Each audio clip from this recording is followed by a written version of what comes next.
Ambassador to the United States. Prince Bendar, thank you, sir, for joining us tonight. Thank you, Chris. Bin Laden is not big news in Saudi Arabia as a terrorist. You know why? Because we knew he was a terrorist before the 11th of September. He was stripped from his nationality. His people were chased.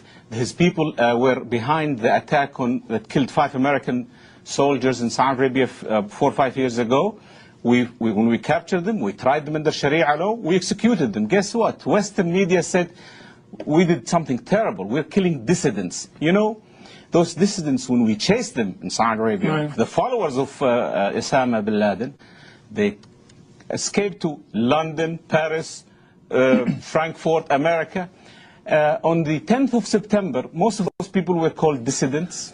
On the 12th, they were called terrorists. Well, has your government dug into who these 15 people are and why they did it to us, what they did to us on September 11th? But, Chris, you just proved my point.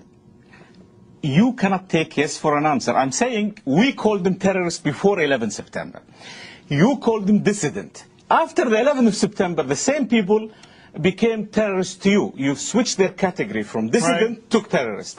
For us, they are terrorists. But why doesn't this family go after them? Why don't you freeze the assets? This is the tragedy, and you have to forgive me. The American media is either lazy or ignorant. This man, his family froze his assets. They disavowed of him.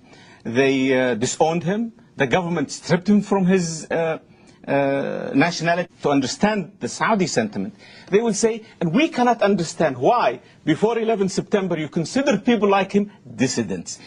They were dissidents. They were evil. They were terrorists.